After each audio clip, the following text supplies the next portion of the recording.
आप देख रहे हैं बिहार टीवी 20 और मैं हूं आपके साथ नुजहत जहां। नीट की तैयारी कर रही एक छात्रा की मौत और एक ऐसी लापरवाही जिसने पूरे बिहार को झकझोर कर रख दिया। एसएसपी और आईजी की प्रेस कॉन्फ्रेंस के बाद अब इस मामले पर बिहार के पुलिस महानिदेशक विनय कुमार का बड़ा और सख्त बयान सामने आया है। डीजीपी साफ शब्दों में कहते हैं, इस पूरे मामले में हॉस्टल प्रबंधन की बड़ी लापरवाही उजागर हुई है और अब किसी भी कीमत पर इसे बर्दाश्त नहीं किया जाएगा।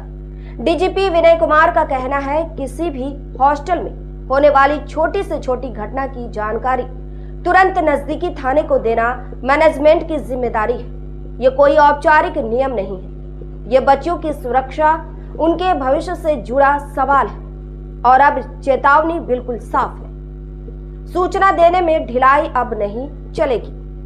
इस मामले में सबसे गंभीर बात क्या रही? छात्रा की मौत के बाद हॉस्टल संचालिका ने पहले माता पिता को जानकारी दी, लेकिन पुलिस को बिल्कुल भी सूचना नहीं दी गई। डीजीपी ने इसे गंभीर लापरवाही करार देते हुए हॉस्टल के खिलाफ कड़ी कार्रवाई का ऐलान किया है।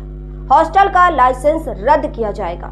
संचालिका को भविष्य में पटना में कोई भी हॉस्टल चलाने की अनुमति नहीं होगी। सिर्फ यही नहीं, डीजीपी ने हॉस्टलों की मौजूदा हालत पर भी बड़ा सवाल उठाया है।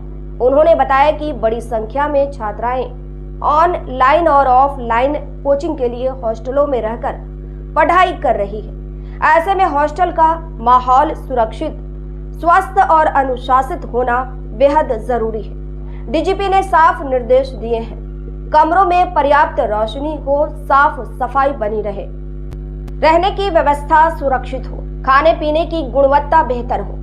इसके साथ ही हॉस्टल के नक्शे पास करने वाली एजेंसियों को भी अब ज्यादा सतर्क रहने का निर्देश दिया गया है। और सबसे अहम, कोचिंग संस्थानों के संचालक, स्टाफ, हॉस्टल के गार्ड्स, सभी का पुलिस वेरिफिकेशन अनिवार्य होगा।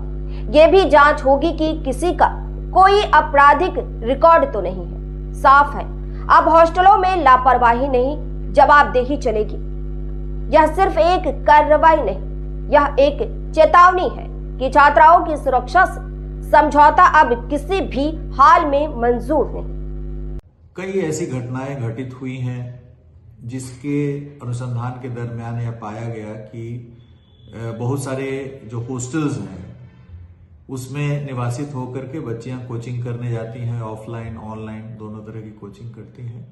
तो जिन हॉस्टल्स में बच्चियां रहती हैं, बच्चे रहते हैं, उसमें एक लिवेबल वातावरण रहे, एक स्वस्थ वातावरण रहे। क्योंकि स्वस्थ वातावरण नहीं रहेगा तो पढ़ नहीं सकते, और जब पढ़ नहीं सकेंगे तो तरह तरह के डिप्रेशन के शिकार होंगे और उनका भविष्य जो है वो अच्छे ढंग से नहीं संवर पाएगा।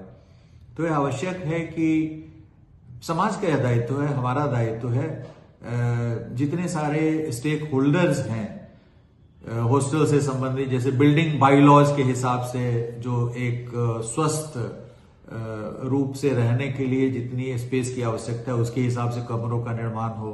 इसके लिए नक्शा पास करने वाली जो एजेंसी है उनको भी सजग रहना पड़ेगा कि यदि हॉस्टल का निर्माण हो रहा है तो उसमें हॉस्टल के जो कमरे हैं वो एक स्वस्थ वातावरण प्रदान करें, उसमें प्रॉपर लाइटिंग हो, प्रॉपर उसमें व्यवस्था हो।